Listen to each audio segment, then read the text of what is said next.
Satu zatnya Tuhan itu ialah satu zat Tuhan. Ibarah daripada ternafikan muttasil padanya pada zat, iaitu bukan zatnya zat Tuhan ataupun zatnya zat Allah Ta'ala yang bangsa dapat difardu, yang bangsa boleh dikira-kira, yang ditakdir boleh bahagi di beberapa juzuk, seperti 2 juzuk mathalan. Maka tidak begitu. Jadi kita bakal baca dah sebab 2 minggu lepas kita huraian dah kan. Minggu lepas kita huraian esai pada keesaan Allah Subhanahu Wa Taala ini terbahagi kepada 3 kan. Esa pada zat, sifat, perbuatan. Esa pada zat tu dia ternafi 2 kam. Nak dapat natijah Allah Ta'ala esa pada zat, dia kena nafi 2 kam. Yang pertama kam muttasil pada zat tu, kita tolak waktu. Mana kam muttasil pada zat ni? Ni dah ibarat daripada ternafikan muttasil padanya pada zat, iaitu bukan zatnya zat Allah Ta'ala yang bangsa dapat difardu, yang bangsa yang jenis dapat difardu, dapat dikira-kira, dianggarkan, ditakdirkan boleh bahagi di beberapa juzuk, seperti 2 juzuk masalah. Bukan jenis zat Tuhan ni hak jenis boleh dibelah bahagi, pecah 2 ke 3 ke. Sebab apa? Sebab hak zat yang boleh menerima bahagi itu dipanggil zat yang berjirim lagi berjisim. Maknanya maksud daripada kam muttasil pada zat tu ialah zat yang berjisim. Hak tu mudah je. Mudah je kita nak faham. Jadi zat Allah bukan berjirim berjisim, maka kita kena nafi dah. Jadi kam muttasil tu maksudnya kam muttasil pada zat tu ialah zat yang berjisim. Hak mudah je. Nak faham gitu je. Jadi waktu kena tolak dah. Kena tolak. Zat Tuhan tidak berjirim, tak berjisim, mana tidak menerima belah bahagi. Tidak 2, tidak boleh orang panggil menerima belah bahagi. Itulah. Zat Tuhan itu bukannya jenis daripada jirim.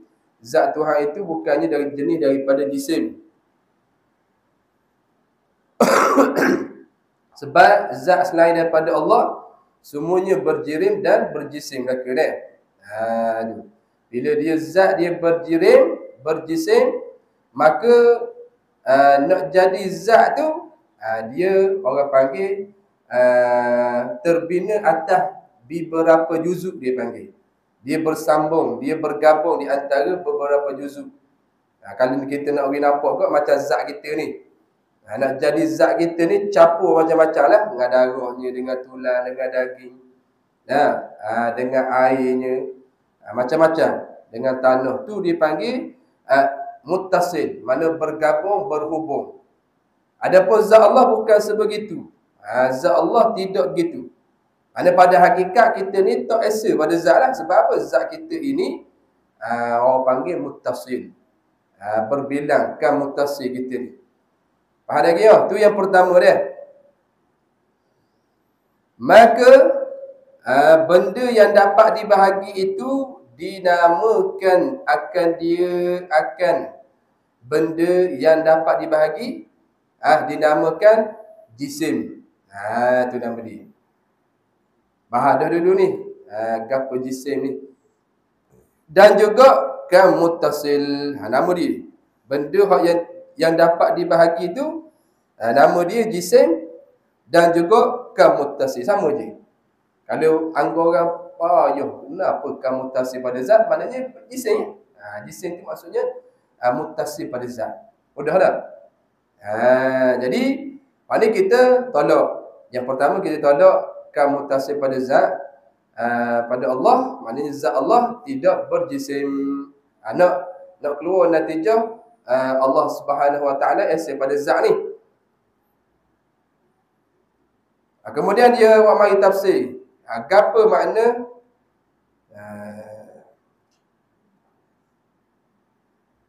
yakni bilangan yang berhubung. Jadi dia tafsir apa makna kam muttasil, yakni kam muttasil itu bilangan yang berhubung. Bilangan yang berhubung. Kam maksudnya bilangan, muttasil yang berhubung. Ini dari segi lughah. Dari segi lughah. Adapun yang dimaksudkan dengan kam muttasil sini ialah zat yang terdiri daripada beberapa juzuk. Maknanya zat yang berjisim. Itu maksudkan muttasil pada zat dia. Habis itu. Dan diibaratkan daripada ternafikan kam munfasil pula. Dan diibaratkan ni maknanya dituturkan. Dituturkan, ibarat ni maknanya satu tuturan, satu cakapan. Itu ibarat. Dan diibaratkan dan dituturkan daripada ternafikan munfasil. Yakni bilangan yang suku-suku di mula-mula lagi. Itu dia. Ini bahagian yang kedua daripada keesaan Allah Subhanahu Wa Taala pada zat. Ingat boleh?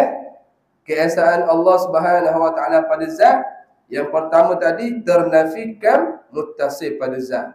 Ini yang kedua ternafikan munfasil pula. Munfasil pada zat. Apa makna munfasil pada zat tu? Yakni bilangan yang suku-suku di mula-mula lagi. Diterjemah gitu. Apa lagi? Kam bilangan munfasil yang suku-suku ataupun yang bercerai, yang lain, yang berpisah. Mana hak bukan daripada dia, hak Tuhan lain pula ni. Lalu dia pun taswir. Lagu mana bilangan yang suku-suku di mula-mula lagi dengan bahawa ada Tuhan yang satu lagi menjadi dua dengan dia, maka tidak. Gitulah kam munfasil pada zat. Maknanya ada zat hak lain, hak zat ni macam Tuhan. Nampak gini. Dan ni kam muttasil pada zat Tuhan tu berjirim, berjisim. Nafi tak ada. Yang kedua, zat Tuhan tak berjirim, tak berjisim. Zat Allah Ta'ala sedia. Tiba-tiba ada lagi hak yang lain daripada Allah, sama juga zat dia macam Allah, tak berjirim, tak berjisim dan qadim. Maka hal tu pun ternafi, tak ada juga. Tak ada juga. Ada gini, zat Tuhan tak berjirim, tak berjisim dan tidak ada suatu pun selain daripada Allah yang zat dia sama seperti zat Allah yang sedia lagi tidak berjirim, tak berjisim. Faham lagi? Selain daripada Allah, semuanya orang panggil baharu berlaka-laka. Selain daripada Allah, kejadian dia orang panggil berjirim ataupun berjisim berlaka-laka. Tidak ada sesuatu pun daripada makhluk yang kewujudan dia itu tidak berjirim, tak ada. Faham tak gini? Allah je yang ada tapi tidak berjirim, tak berjisim. Nampak lagi ya? Nampak dah? Jadi kalau nak terang berjirim jisim tu, tu kita lepas dah lah. Kita pada mula-mula dulu kita bincang dah. Apakah itu jirim, apakah itu jisim Jadi cuma nak ulang balik, makhluk semuanya berjirim, berjisim. Tiap-tiap perkara yang baharu, tiap-tiap benda yang ada dimulai dengan tak ada, bila dia ada, maka tak dapat tidak. Kewujudan dia tu mesti berjirim ataupun berjisim. Gitulah. Akal tak terima. Benda baharu tapi tak berjisim. Akal tak terima tu. Melainkan Allah Subhanahu Wa Ta'ala saja. Sebab apa kita tak terima Allah Ta'ala berjisim? Sebab apa? Sebab kita ngaji dah ni. Apa kita tak terima Allah Ta'ala berjisim? Apa agak-agak? Apa? Kalau Allah Ta'ala berjisim jadi baharu seumpama benda berjisim lah. Dan ni tiap-tiap benda baharu berjirim, berjisim. Waktu dia punya sipir dia. Tiap-tiap yang berjirim berjising baharu. Dan tiap-tiap yang baharu dah sudah tentu berjiring ataupun berjising. Nampak lagi ya? Ke tak terima? Kau tak nampak ni? Nampak dah. So ambil contoh jauh-jauh. Ambil dalam surah ni. Dia panggil benda berjiring berjising belaka. Lepas tu akan terima tak jadi sendiri. Hak dalam surah ni. Ada tak hak jadi sendiri? Tak nampak. Walaupun kita tak tengok depan mata kita orang buat, tapi akan waras kata, benda yang berjiring berjising ni mesti dia ada tukang buat. Maknanya asal tak ada, kemudian baru ada. Tu, faham tak gini? Jadi kalau kita kata Tuhan tu berjising berjiring, samalah juga dengan barang-barang ni. Maknanya dulu Tuhan tak ada, kemudian baru ada. Faham tak gini? Lepas tu boleh dia ada sendiri? Tak boleh. Maka bila tak boleh, dia pun berhajatlah kepada fa'in. Pak tukang buat dia pula. Kita ngaji dah sifat kidam dulu. Kalau berhajat kepada fa'in, tak lain tak bukan, dia akan jadi dua perkara. Sama ada jadi daur ataupun jadi tasalsul. Ingat ada lagi. Kedua-duanya mustahil berlaku-laku. Daur pun tak terima di akal, tasalsul pun sama telah lah tak terima di akal lagi. Sebab natijah dia kedua-duanya jadi tak ada Tuhan belaka. Sedangkan akal tak terima Tuhan tak ada. Kerana apa? Kerana alam ini menunjuk bahawa ada Tuhan. Sebab tu dalil setiap-tiap sifat pun semuanya alam ini. Faham tak gini? Sebab akal tak terima Tuhan tak ada. Sebab alam ini tanda kewujudan adanya Tuhan yang menjadikan alam. Kenapa? Alam ada tapi tukang buat tak ada. Barang ada tapi tukang buat tak ada. Tak boleh terima tau. Dah lagi ni, akal tak terima. Jadi alam ada itulah menunjukkan bahawa ada yang menjadikan alam. Yang menjadikan alam itulah nama dia Tuhan. Sedangkan berlaku dua tasasul tu, dia ternafi adanya Tuhan. Maknanya natijahnya Tuhan ada. Tu hak kita ngaji dua tasasul. Maka dua tasasul tak boleh terima. Sebab itulah mustahil Tuhan sama dengan makhluk. Tuhan tak berjirim tak berjising lah. Apa lagi ni? Tu dia. Patuhan ni bukan sekadar kita kata dakwaan kita. Bahkan Allah Ta'ala memang sebut dia dalam Al-Quran. Kita ngaji dulu. Laisa kamitslihi syai'un wa huwas samiul basir wa lam yakul lahu kufuwan ahad. Innallaha la ghaniyyun 'anil 'alamin. Itu semua dalil-dalil yang menyatakan bahawa Allah sama sekali tidak serupa dengan mana-mana makhluk dan Allah tidak berhajat kepada alam. Apa ada gini? Allah tidak bertempat. Allah tidak bergantung dengan masa, tak terikat dengan masa, tidak bertempat sekali-kali. Manakala ada ayat Quran yang pada zahirnya memberi waham kepada Allah Ta'ala itu bertempat, maka ketahuilah itu adalah ayat mutasyabihat. Ayat yang kesamaran pada makna dia. Faham tak gini? Maka wajib kena belajar tu. Jangan kita ambil makna tu pada zahir gitu. Kita ambil makna zahir, lepas tu kita buat pegangan. Punah ranah jahannam selalulah. Sebab ayat Al-Quran ni, kalau kita ambil zahir makna dia, dia akan jadi tanakuk. Tahu tak tanakuk ni? Dia jadi balah, dia jadi lawang lah. Kita ambil aksa ayat mutasyabihat, tiba-tiba ada lagi belawang makna. Ada gini, ayat belawang. Allah Ta'ala kita ambil Ar-Rahman 'alal 'arsy istawa saja. Tuhan di atas arah. Dan kalau ayat yang lain, Tuhan sebut dia duduk di tekak. Dia duduk di bumi. Nak kira mana pula? Tu dia. Jadi kalau kita ambil zahir makna ayat mutasyabihat, nescaya akan berlaku tanakut. Sebab itulah dalam bab akidah kita tak boleh pakai ayat yang mutasyabihat. Wajib kita kena pakai ayat yang muhkam, yang qat'i. Dalam bab akidah mesti kena guna dalil yang qat'i. Faham tak gini? Dalil yang orang panggil tidak ada kesamaran. Dan dalil tidak ada kesamaran banyak dalam Quran. Qul huwallahu ahad, laisa kamitslihi syai'un wa huwas samiul basir, wa lam yakul lahu kufuwan ahad. Innallaha la ghaniyyun 'anil 'alim. Itu dipanggil dalil qat'i. Ni awak jadi akidah kita. Faham tak gini? Hak ni lah hak yang jadi pegangan. Adapun hak mutasyabihat tu, waktu kita panggil wajib juga kita kena berpegang itu ayat Quran. Cuma bagaimana kita nak memahami itu, waktu kita kena orang panggil belajar pula. Tak boleh kita pakai ambil makna zahir itu untuk dijadikan pegangan. Sebab kalau kita ambil makna zahir itu, dia akan canggah dengan ayat hak yang qat'i tadi. Faham tak gini? Dia canggah dengan ayat hak qat'i. Allah Ta'ala kata, laisa kamitslihi syai'un. Tuhan tak serupa dengan mana-mana sesuatu. Tiba-tiba ada ayat yang lain menggambarkan seolah-olah Allah tu serupa dengan makhluk kalau kita ambil makna zahir. Jadi canggah situ tu. Lepas tu kita pun tasawur lah dengan akal. Hak fitrah akal. Kalau Tuhan ni bersifat dengan makhluk, maka waktu jelas-jelas lah orang panggil tidak bertepatan dengan fitrah akal. Faham tak gini?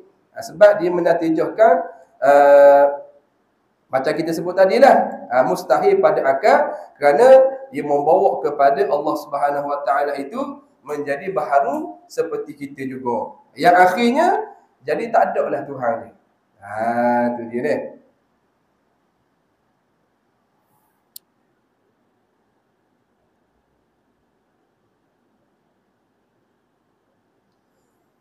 Habis itu, dan satu pada sifat itu ibarat ternafikan muttasil padanya pada sifat. Lagu mana? Ternafi ibarat ternafikan muttasil pada sifat tu dengan bahawa sifat Tuhan itu dua-dua sebangsa masalah. Dua-dua sejenis. Orang kita sebut 2 minggu lepas. Kan muttasil pada sifat. Nah, hak jenis pesing tiap-tiap sifat Tuhan tu berbilang. Sifat Tuhan banyak. Dah berapa maksud esa Tuhan pada sifat? Maksud esa Tuhan pada sifat yang pertama, Allah tidakkan muttasil pada sifat. Dengan bahawa tiap-tiap sifat Tuhan itu esa belaka. Faham tak ni? Tiap-tiap jenis sifat, tiap-tiap bangsa sifat tu. Qudrah, iradah, lalu dia buat contoh seperti dua qudrah, iradah, ilah dan sampai akhir lah. Maknanya mustahil belaka tu. Dua qudrah, dua iradah, dua sama, tiga basar, itu mustahil. Hak tu dia panggil kan muttasil pada sifat, maka kena nafi tu. Jadi esa Tuhan pada sifat yang pertama kita nafikan muttasil. Tak ingat istilah muttasil kan muttasil apa? Maknanya kita faham. Maknanya pertama esa Tuhan pada sifat iaitu tiap-tiap jenis sifat Tuhan tu Kau dah faham itu. Qudrah iradah ilmu hayat sama basar kalam faham lagi? Sebab tiap-tiap sifat Tuhan tu orang panggil sempurna asal dah. Faham lagi ni? Dia berbeza dengan kita ni. Kita makhluk, dia banyak sifat, dia banyak qudrah. Qudrah kita zaman kecil lain dengan qudrah kita bila kanak-kanak. Qudrah 3 kanak-kanak beza masa remaja, betul. Qudrah masa remaja beza masa dewasa. Qudrah masa dewasa beza masa tua. Tu tak sama. Banyak qudrah kita ni. Faham lagi? Atas nama qudrah tu tapi hakikat banyak qudrah kita. Tuhan tak gitu. Tuhan sempurna. Satu qudrah je sempurna dah. Qudrah Tuhan. Nampak tak gini? Tu dia ni. Sama juga sifat sama kita. Berbeza-beza. Dah. Kadang dulu kita dengar jelas. Daripada kecil, asal tak dengar mana. Baby dalam kandungan. Lahir dengar sikit. Tapi bila besar dengar molek. Bila tua pekok semula. Jadi dia berbeza-beza tu. Banyak dia punya sifat situ ni. Tu dia. Adapun Allah Subhanahu Wa Taala, sifat Allah Ta'ala ni semuanya esa belaka. Itu maksudnya dengan bahawa tiap-tiap sifat Allah Ta'ala ni sempurna belaka dah. Tu. Alhamdulillah. Maka tidak yakni maka tidak sifat Tuhan itu dua-dua sebangsa, ataupun maka tidak sifat Tuhan itu kan muttasil ataupun berbilang-bilang. Sama sekali dia. Dan diibaratkan pula daripada ternafikan munfasil padanya pada sifat tu, dengan bahawa ada sifat bagi yang lain boleh beri bekas, dengan bahawa ada sifat bagi yang lain boleh beri bekas, seperti ada kudrah bagi yang lain boleh membekaskan pada apa-apa bekasan, maka tidak sama sekali lah. Awak ni dia panggil kan munfasil, ternafi kan munfasil pada sifat. Ni orang panggil bahagian yang kedua daripada keesaan Allah Subhanahu Wa Taala pada sifat. Mana kita nafikan bahawa tidak ada suatu yang lain daripada Allah yang sifatnya seperti sifat Allah. Itu mudah je. Dah. Tidak ada suatu yang lain daripada Allah yang sifatnya seperti sifat Allah. Sifat Allah ni mana? Kalau kudrah memberi bekas, ataupun sifat-sifat yang lain qadim, kemudian kekal, kemudian sempurna sifat Allah. Jadi tidak ada suatu yang lain daripada Allah yang sifatnya macam sifat Allah. Semua orang lain daripada Allah sifatnya baharu. Faham tak gini? Semua selain daripada Allah sifatnya fana. Semua selain daripada Allah yang sifatnya tu penuh dengan kekurangan. Nampak tak gini? Ada pun sifat Allah sedia belaka-laka kekal belaka-laka, kemudian sempurna. Ada masa sempurna. Jawab ni sebuah kita lah. Kita dengar orang ni, kita dengar. Kita dengar ni terhad dipanggil. Ada batas. Dia. Perkara yang ada suara saja yang kita boleh dengar. Kalau tak ada suara kita tak dengar. Kemudian kalau orang bersuara tu pula duduk jauh. Tak orang panggil tak boleh telinga kita ni dah takat suara tu, tak dengar tak. Tu dipanggil kurang tu. Ada batasan tu.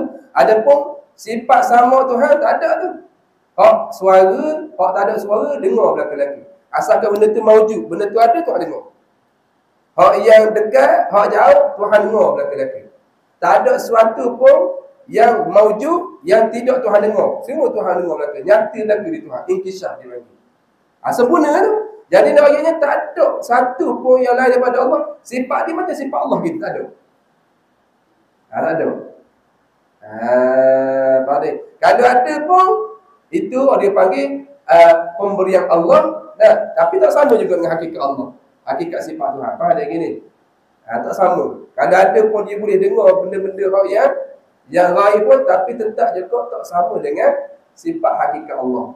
Dan itu adalah pemberian daripada Allah. Faham tak gini?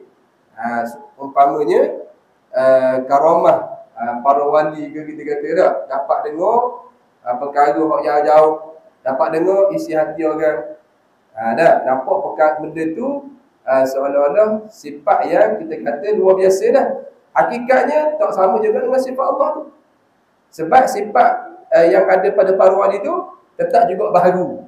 Allah qadim, tak sama dah. Kemudian yang ada pada para wali tu ialah kurniaan daripada Allah. Sedangkan Allah memang azali dah, sifat Allah sempurna sebegitu. Faham tak gini? Jadi hakikatnya tidak ada suatu pun yang lain daripada Allah yang bersifat sebagaimana sifat Allah. Itu yang dimasukkan dengan kam munfasil pada sifat.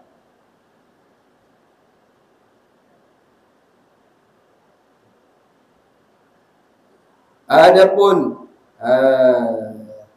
mana lagi? Dan diibaratkan pula, betul tak?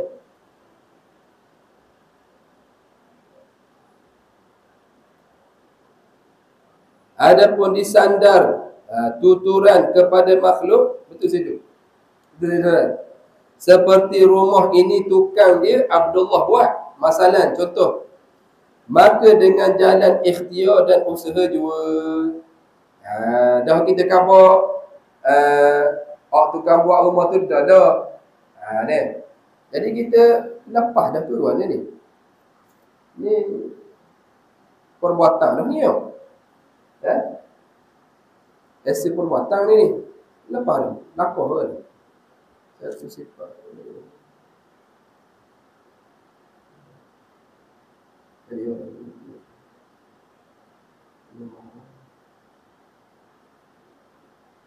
betul dah. Betul dah. Cuma dia buat contoh kamu fasih pada sifat tu sifat kudrah. Dah.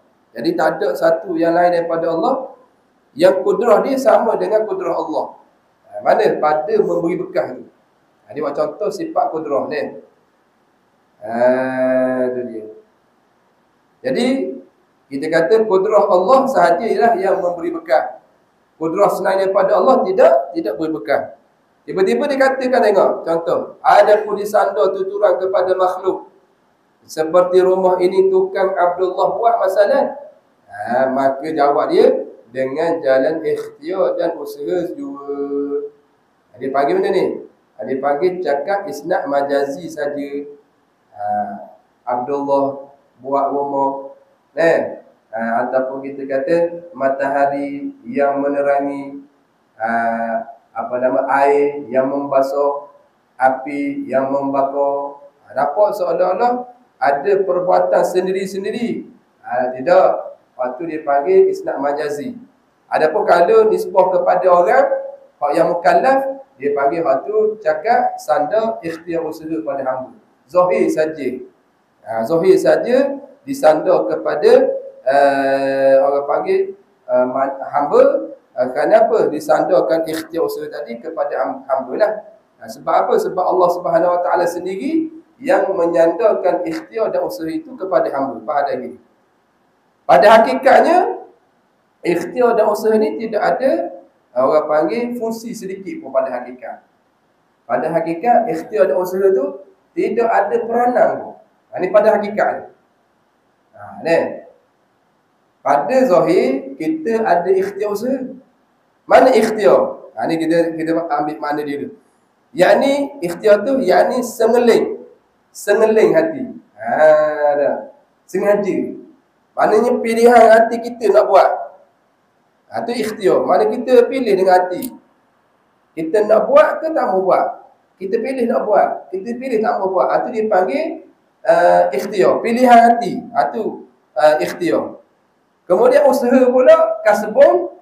Nama arti dia susah lelah. Susah lelah. Dia terjemah apa nama? Makna bagi usaha tu susah lelah. Jadi buatlah perbuatan. Jadi usaha kasbun ni kita buat. Ikhtiar pilihan. Kita nak buat apa-apa perbuatan yang dulu dia ni. Apa nama? Yang ada pada hamba. Kejap. Bukan dia ada 3 ke 4 tengok kita nak ni perbuatan kita ni. Mula-mula mari di hati ikhtiar tu. Nak buat ke tak mau buat. Contoh kita nak buat. Contohlah ambil satu benda. Satu contoh, buat benda. Nak buat benda dia ni. Ikutlah buat benda pun. Nak mari surau ni. Terdetik di hati nak mari kedok surau ni. Sebelum maghrib tadi. Kita pun pilih nak mari. Semata-mata pilih di hati nak mari tu tak sampai lagi tau. Maka dia kena pula bertindak dengan kasbun, usaha. Usaha ni mana? Kita gunalah tenaga kita ni. Yang ada di tubuh kita. Kita bergerak, bangun, jalan, naik motor. Itu dipanggil usaha. Tu. Kemudian selagi dipanggil hasil daripada usaha tu. Maknanya kita dapat mari tu. Duduk dalam majlis tu dipanggil hasil dia. Hasil dia ni kita dapat mari daripada ikhtiar dan usaha kita tadi. Tengok mana kita ada sunnah wal jamaah. Ikhtiar usaha disandarkan kita pada zahir. Kita dah yang pilih nak mari, kita dah yang berjalan, sapalah kita di masjid. Pada zahir kita wajib kena pegang itu. Wajib kena kata gitu. Mana wajib kita kena pegang, kita ada ikhtiar usaha. Adapun hak belah dia orang panggil dia ada sudut-sudut dia, faham tak ni? Ada sudut kau balik ikhtiar usaha, kita kena sandar di kita. Adapun sudut mana? Sudut dari segi keesaan Allah pada perbuatan. Tengok malam ni. Yang mana kita pegang hanya Allah Ta'ala saja. Ataupun kita tadi dia buat contoh keesaan Allah Ta'ala pada sifat dengan bahawa hanya Allah Ta'ala saja yang bersifat dengan kudrah yang memberi bekal. Tidak ada suatu perbuatan yang lain pun yang memberi bekal. Jadi tilik atas dasar tu, ikhtiar usaha kita pun perbuatan Allah. Kudrah Allah juga. Tilik kau tu. Tilik ku sifat kudrah Tuhan, ikhtiar usaha kita semuanya adalah dengan perbuatan Allah yang bersifat dengan kudrah tadi. Apa keliru ke tak? Payah kau nak tahu. Zahir macam ada, hakikat tak ada. Gitulah. Ahli sunnah wal jamaah. Kalau zahir ada, hakikat ada, Qadariyah Mu'tazilah. Ada gini. Zahir tak ada, hakikat tak ada, waktu jadi Jabariyah. Kita ahli sunnah, zahir macam ada, hakikat tak ada. Itulah ahli sunnah, tengok-tengok. Ada mukhtaran zahira, majburan batina. Zahir macam ada. Kita dah sana di kita. Hakikat hak kita tu, hak dia berlaku. Qadar dia berlaku. Kan kita kan bodahkan dulu. Tidak ada suatu zarah pun yang maujud, yang berlaku, yang bergerak di alam ini, baik di langit di bumi, melainkan semuanya itu adalah dengan kehendak dan perbuatan Allah Subhanahu Wa Taala. Kalau satu zarah, satu kerlipan mata, satu denyutan hati, satu orang panggil benda lagi, terlintas di hati pun semuanya adalah perbuatan Allah. Kalau hak lain, kita bergerak, kita berjalan, kita buat kerja, kita bangun tidur, sama teluh lah. Faham dah gini? Tu dia. Dah ni, kita tahu mana ni? Tuhan akan boleh. Dan hal ni memang bertepatan dengan Al-Quran. Allah Ta'ala sebut jelas dalam Al-Quran, Wallahu khalaqakum wa ma ta'malun. Tengok. Allah Ta'ala yang ciptakan kamu, yang jadikan kamu, dan juga menjadikan segala perbuatan kamu. Diri kita Tuhan buat. Ni kita ni, jasad kita daripada tak ada kepada ada, Allah yang jadikan. Kemudian ma ta'malun. Apa ma ta'malun? Apa segala pekerjaan kamu, segala perbuatan kamu, diri, duduk, tidur, jalan, kerja. Kalau kita 70 tahun hidup, 70 tahun perbuatan kita tu Allah Ta'ala juga lah yang jadikan. Allah Ta'ala jadikan dengan benda, dengan sifat kudrah Allah Subhanahu Wa Ta'ala yang orang panggil muwafaqah, ataupun yang selaras dengan iradah dan ilmu Allah Ta'ala, hak azali. Kenapa dah gini? Hakikat dia berlaku, tapi wajib kita pada zahir kita sandar di kita. Sebab apa kena sandar di kita? Sebab Allah Ta'ala juga yang suruh sandar di kita. Tadi faham boleh tak? Nampak ada ayat Allah Ta'ala sebut, Wallahu khalaqakum wa ma ta'malun. Allah yang ciptakan kamu dan jadikan segala apa yang perbuatan kamu lakukan. Allah.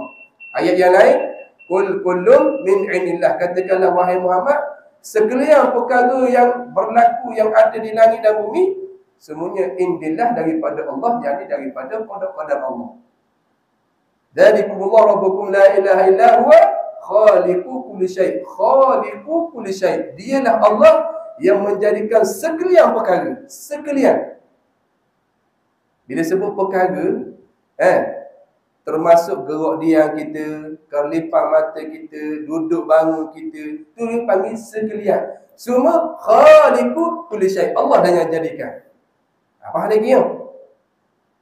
Walaupun kita kata satu mana ni? Daun yang gugur daripada pohon pun khaliqu kulli syai', dia panggil. Allah lah yang menjadikan sekalian perkara. Allah lah yang menggugurkan pada hakikat ni. Tidak gugur sendiri. Zahir, angin yang tepuh, cabut daun. Hakikat, tak ada angin-angin, semuanya perbuatan Allah. Nampak lagi ya? Qul la yusibana illa ma kataballahu lana. Katakanlah wahai Muhammad, tidak ada sesuatu pun, tidak akan ada sesuatu pun yang berlaku yang menimpa kami kita semua melainkan apa yang telah ditetapkan oleh Allah sejak azali. Mana tidak akan berlaku kepada kita walaupun sebesar zarah, melainkan semuanya telah ditetapkan oleh Allah. Maknanya apa ni? Semuanya itu adalah ketetapan dan perbuatan Allah. Ni Pak panggil keesaan pada perbuatan. Patut apa pula? Dah kalau gitu kenapa kita kena sandar diri kita ikhtiar usaha? Sebab Allah suruh lah. Ingat balik ayat dia. Wallahu khalaqakum wa ma ta'malun. Allah yang jadikan kamu dan segala perbuatan kamu. Faham tak? Segala perbuatan kamu ni. Dia bukan macam Qadariyah. Qadariyah, Allah yang menjadikan jasad manusia saja. Bila manusia sudah ada roh dan tenaga pada jasad manusia, maka manusia bebas melakukan perbuatan sendiri, tidak terikat dengan Allah dah. Maksudnya bercanggah dengan ayat Quran ni.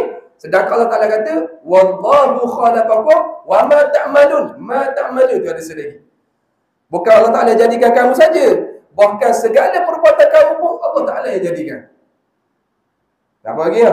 Maknanya tidak ada sesuatu pun yang berlaku, melainkan semuanya adalah dengan kehendak dan perbuatan Allah. Itu pada hakikat. Ini dipanggil tauhid pada perbuatan. Tiba-tiba tengok ayat Quran hak lain pula. Antaranya banyaklah. Kalau kita baca sama mana, wa may ya'mal mithqala dzarratin khairan yarah. Tengok. Tadi dikata wallahu khalaqakum wa ma ta'malun. Qul kullun min indillah. Tiba-tiba wa man ya'mal mithqala dzarratin khairan yarah. Siapa yang buat, yang buat. Siapa pula dah? Siapa dah pula? Man ni apa lah? Manusia ataupun jin.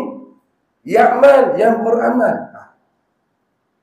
Mithqala dzarrah, sebesar zarah, khairan, akan kebaikan. Yarahu, nescaya dia akan melihat kebaikan itu di akhirat kelak. Maknanya dia akan dapat balasan kebaikan tersebut. Siapa yang buat.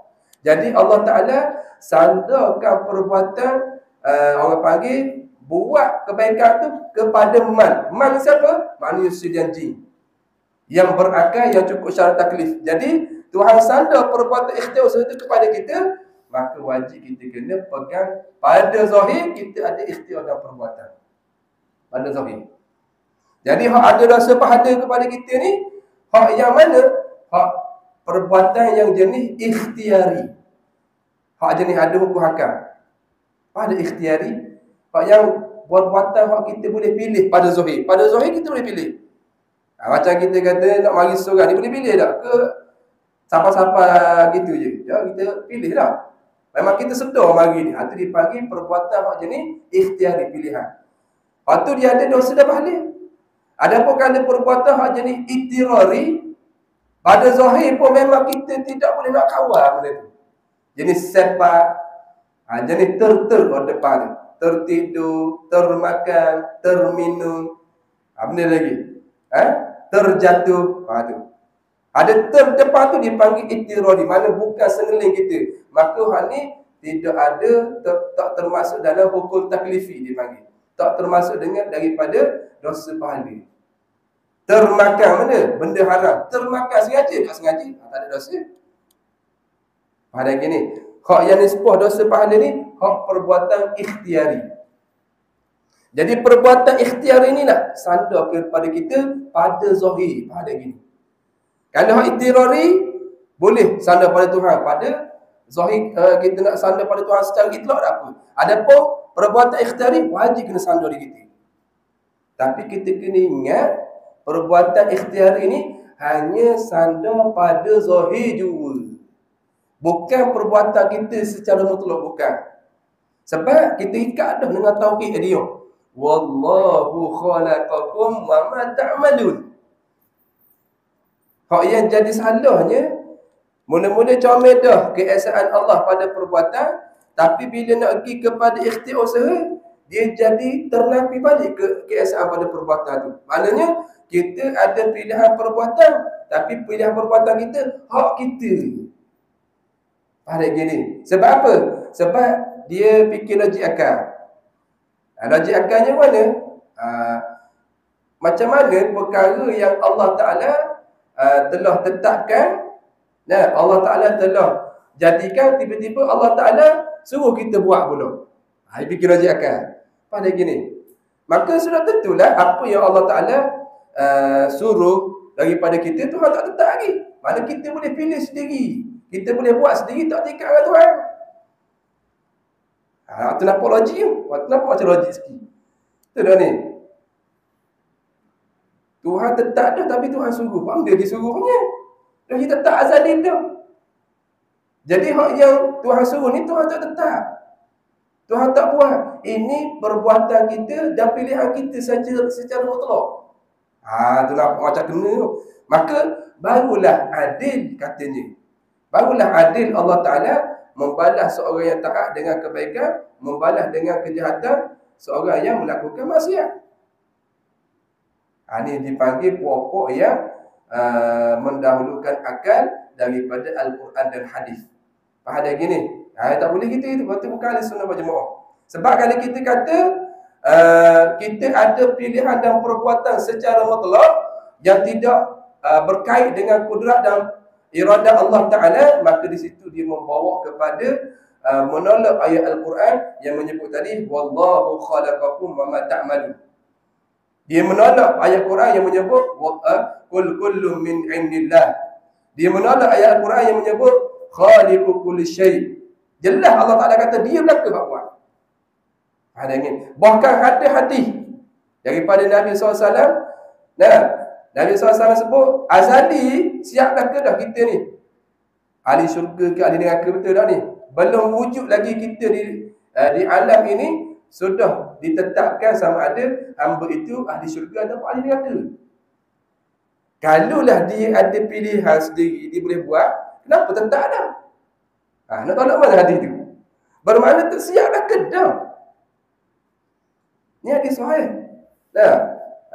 Ma minkum illa waqad kutiba maq'ad minan nar wa maq'ad minal jannah.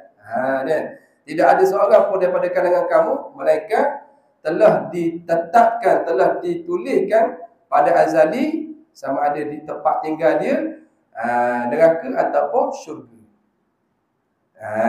Pandangan gini, mana tetap ada pada azali. Itu dari segi akidah lah. Dari segi akidah. Adapun dari segi syariat, kita wajib kena berusaha. Wajib kena berusaha. Faham tak gini? Dan sebab apa kena berusaha? Sebab Allah Ta'ala suruh. Lalu sahabat tanya pula, ya Rasulullah, afala nattakilu ala kitabina? Dan kalau gitu kita suruh pada takdir kita lah ya Rasulullah. Dah tetap dah ke dah syurga neraka? Kata Rasulullah, jangan. I'malu, kena beramal. Kena usaha. Sebab kita nak tahu. Ada gini. Mana kalau daripada awal pun kita tak beramal dah, kita putus asa, situ ni panggil maksiat dah situ pula. Situ derhaka dah. Dan situ dah menunjukkan bahawa kita ni termasuk dalam calon orang yang celaka. Ada gini. Daripada awal kita tak mau beramal dah, calon derhaka dah daripada azali ya. Malu beramal kata Rasul. Wa kullu ma yassaru ma khuliqalah. Wa kullu muyassarun lima khuliqalah. Maka tiap-tiap kamu akan dipermudahkan bagi barang yang telah dijadi kepada dia azali. Manakala dia ni ahli syurga, Tuhan dorong dia untuk beramal amalan ahli syurga. Kalau takdir dia azali lagi dia ahli neraka, jadi payahlah. Kita tak tahu hakikat kita ni. Jadi kita kena beramal. Ada gini. Tapi hak yang kita beramal, hak kita pilih, wajib kena i'tikad, semuanya itu adalah dengan perbuatan dan kehendak Allah Ta'ala juga. Nampak lagi ni. Boleh faham tak ni? Nampak macam rumit. Nampak macam orang panggil mana? Kena hak yang Mu'tazilah hak. Ada ni. Nampak gitu. Tapi kalau kita buka pula. Kalulah kita ni tengok model. Hamba ada pilihan, ada perbuatan secara mutlak. Yang mana tak terikat dengan kehendak Allah, tak terikat dengan perbuatan Allah. Adakah layak kita nak namakan Allah itu Tuhan? Layak tak lagi? Sebab Tuhan ni dia Tuhan. Tuhan ni al-ma'bud bihaqqin fil wujud. Sembahan yang sebenar-benar, yang bersifat dengan istighna. Mana istighna ni terkaya dia dengan daripada sesuatu yang lain. Lepas tu yang bersifat dengan iftikar, sesuatu yang lain tidak terlepas daripada dia. Itu baru nak nama Tuhan. Dia tak bergantung dengan orang lain tak terlepas daripada dia. Itu iftikar. Tiba-tiba perbuatan ikhtiar usaha hamba ni bukan daripada perbuatan dan kehendak Tuhan. Di situ perbuatan ikhtiar hamba adalah terlepas daripada Allah. Dia panggil tak iftikar dah Tuhannya. Mana orang panggil terlucuk dah makna ilah di Tuhan. Tak layak kita kata la ilaha illallah lah. Ada gini.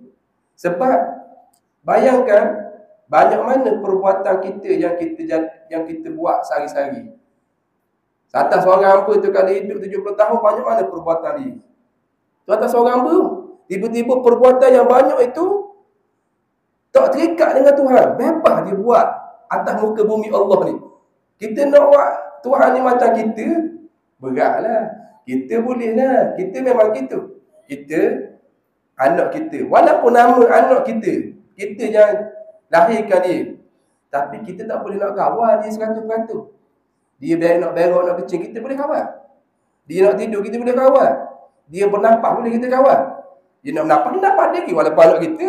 Dia berjalan, jalan diri anak kita walaupun anak kita. Faham tak ni? Tu kita sebab kita lemah. Kita makhluk. Jadi, jangan nak sama Allah dengan kita.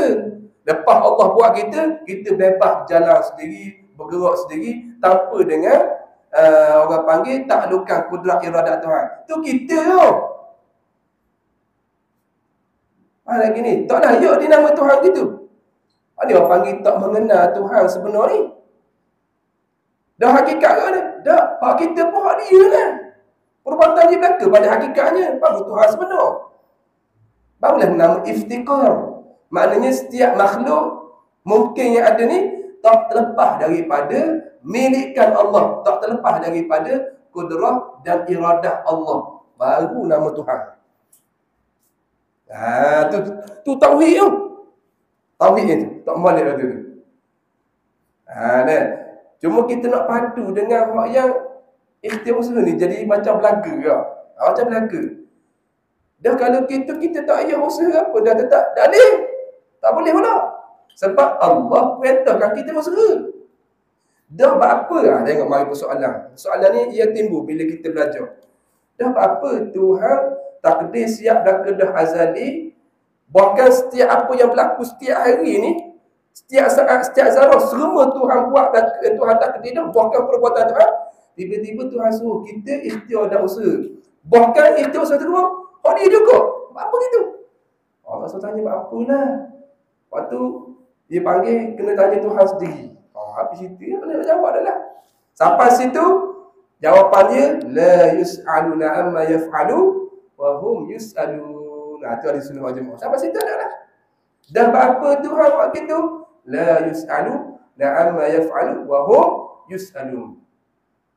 Tidak boleh tanya apa yang Tuhan buat, bahkan kamulah yang akan ditanya. Ada gini. Sebab apa? Hak tu hak dia.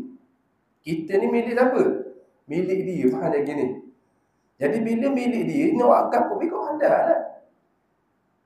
Macam hak kita. Nisbah kita ni, hak kita ni pada zahir lah hak kita. Kita nak buat apa bagi dia ikut anda lah. Orang tak nak kata lah. Rumah kita nak cat warna apa, orang boleh marah tak? Kita tak mau cat rumah, orang boleh marah? Boleh.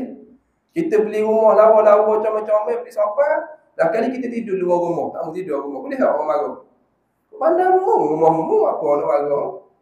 Beli rumah mahal-mahal ni, tiba-tiba malam-malam tidur luar rumah. Boleh orang nak marah kita?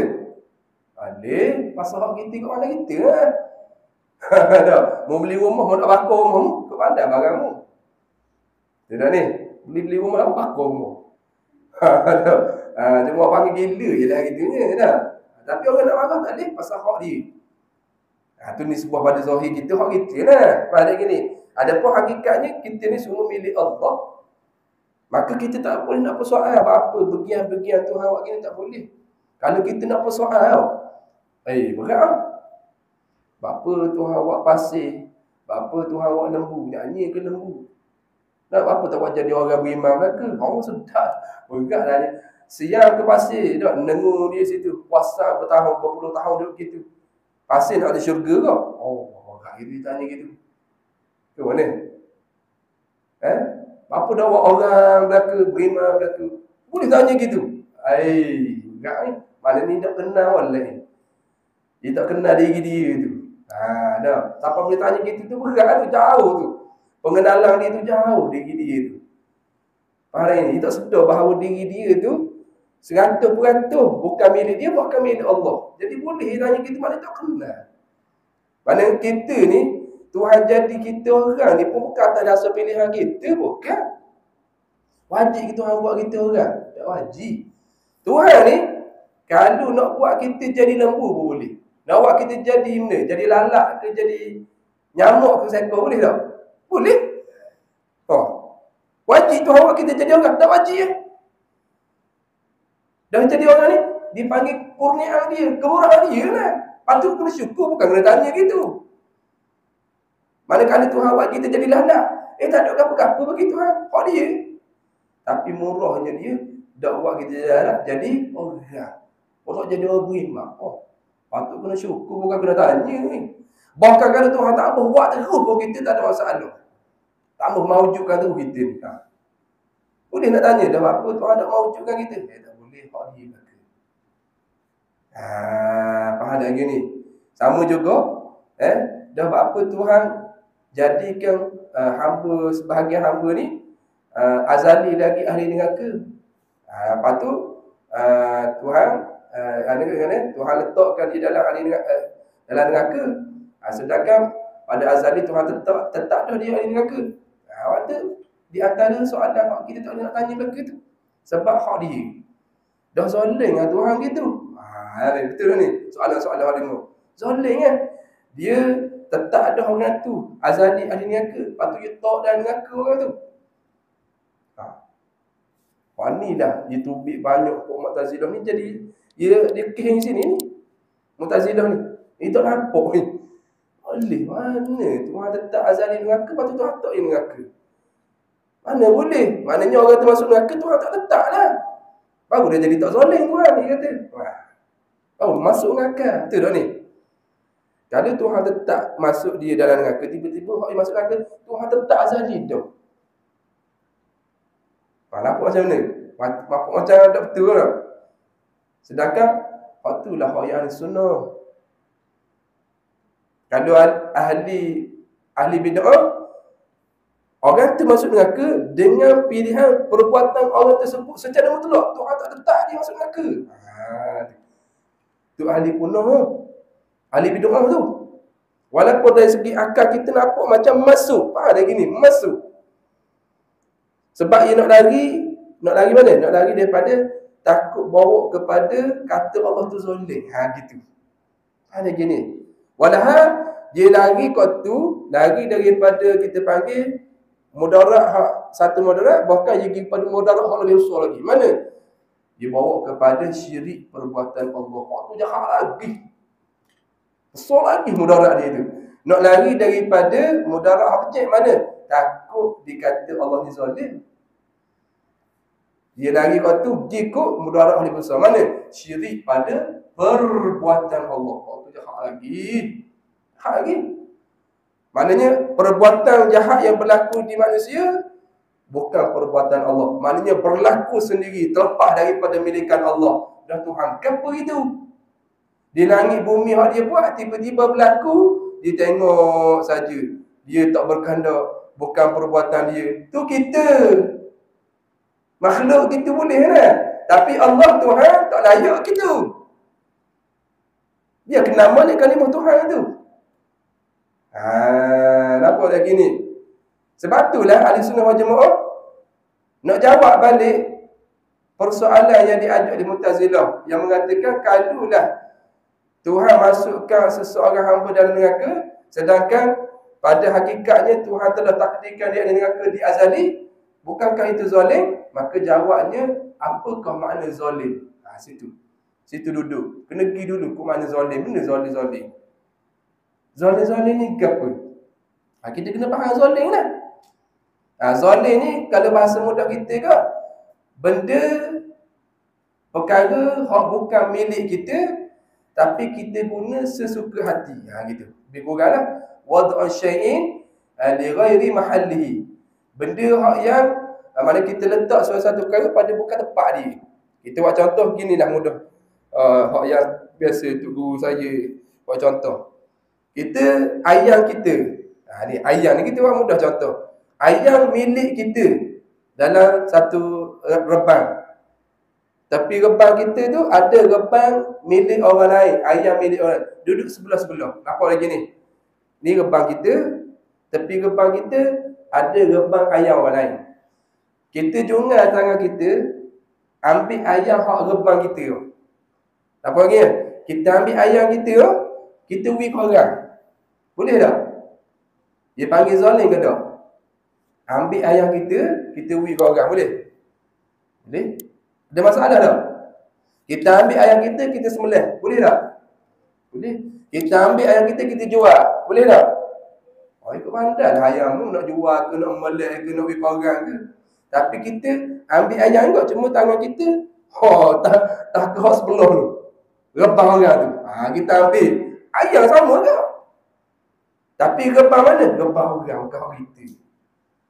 Kita ambil ayam tu, kita sembelih. Boleh tak? Masa aku tak boleh? Dipanggil zalim lah tu. Ambil ayam tu juga, beri korang, boleh tak? Sedekah, tak anggap sedekah. Sedekah ayam barang curi, boleh tak? Kita ambil ayam orang tu, pergi jual, boleh ke tak? Tak boleh zalim. Sebab apa zalim? Sedangkan hak sama, perbuatan sama. Sebab hak yang mula-mula tu, hak kamu. Jadi hak kamu, suka hati kamu lah, kamu nak buat apa pun. Hak sebelah lagi tu, hak orang lain. Nampak lagi ni. Hak orang lain tak boleh suka-suka hati nak buat. Melainkan dapat izin tuan dia. Tuan dia kata nak apa ambil kawal. Apa lah gitu. Tuan dia kata tolong pergi jual. Apa lah. Dapat izin. Tapi kita pandai-pandai dia ambil orang. Kita pergi jual. Kita semula. Kita pergi orang. Zalim dia panggil. Jadi persoalan dia. Ada ke tak makhluk yang ada di langit di bumi ni. Hak bukan milikkan Allah. Ada ke tak? Ada tak makhluk yang terlepas daripada milikan Allah? Ada ke tak? Tak. Jadi semuanya adalah milik Allah. Jadi tidak ada orang panggil istilah zalim kena pada Allah. Tak ada. Sebab hak dia. Ada gini. Bila hak dia nak akan pergi ke mana? Nak tetap orang ni azali dah neraka. Ada gini. Hak dia. Tu mana? Kita tak nak terima. Wani ni kalau pegang hak salah daripada awal dah nak backing mula payung. Sebab akal logik tak boleh nak terima. Tak boleh nak terima. Orang ahli neraka tu tetap azali dah. Jangan tu. Canggah dengan hadis sahih antum minabil qadari khairihi wa syarrihi. Kita nak tahu mana? Rukun iman kenal. Kamu beriman dengan qadar Allah, ketentuan Allah, ketetapan Allah dan perbuatan Allah sejak azali, hak baik semua qadar Allah, hak jahat qadar Allah. Wajib beriman, rukun iman kenal tu. Ke mana? Ni. Jadi boleh tu lah. Tu mana pegangan lama ni. Lagi dah tu lah. Tapi hak ni penting ni. Kalau kita tak faham molek bab sini ni, dia boleh bawa kepada binasa akidah yang sangat besar. Binasa akidah ni bukan binasa biasa-biasa ni. Dia berkait dengan usuluddin. Dia berkait dengan tapak agama ni. Walaupun kita semayang tak tinggal, puasa tak tinggal, ada haji umrahnya kita banyak lakukan, tapi kalau berpegang dengan akidah yang tak bertepatan dengan ahli sunnah wal jamaah, Allahu akbar. Kalau akidah tu akidah kafir, waktu tak ada bicara dah. Waktu kekal neraka lah. Ni kalau akidah hak khilaf kafir ni. Macam pegangan hak Mu'tazilah tadi. Hak yang berpegang perkara jahat bukan ketentuan Allah. Hak ni khilaf ulama, sama ada kafir ataupun dosa besar. Pandangan hak pertama kata dosa besar. Atas pandangan hak kata dosa besar ni, hak ni pun amalan Tuhan tak terima. Ni. Tuhan tak terima walaupun tak kafir tapi amalan tak ada pahala. Bahkan dosa besar bab pegangan ni dia jauh lebih besar berbanding dengan dosa besar berkait dengan syariat zahir dan syariat batin. Faham boleh dah ni? Syariat zahir mana dosa besar syariat zahir? Contohnya tak membayar.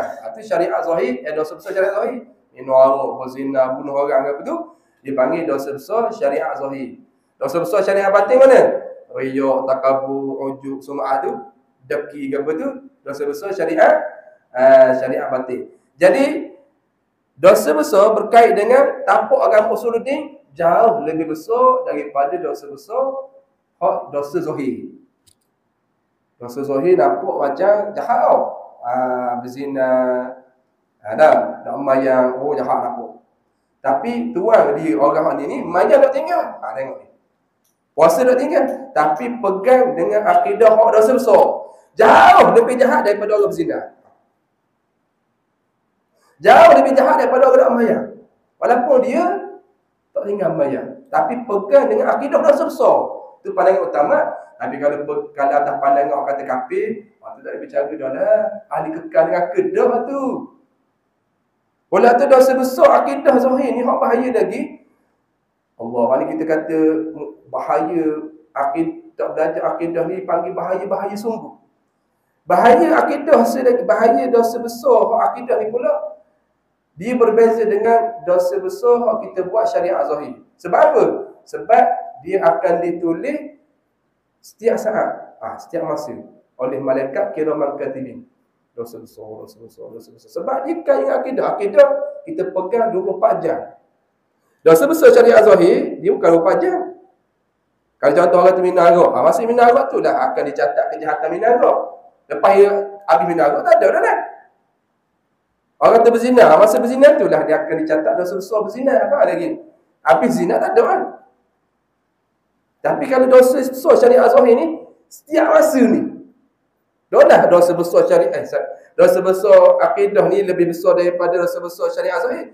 Pula tu sepanjang saat, sepanjang masa ditunggu. Allah.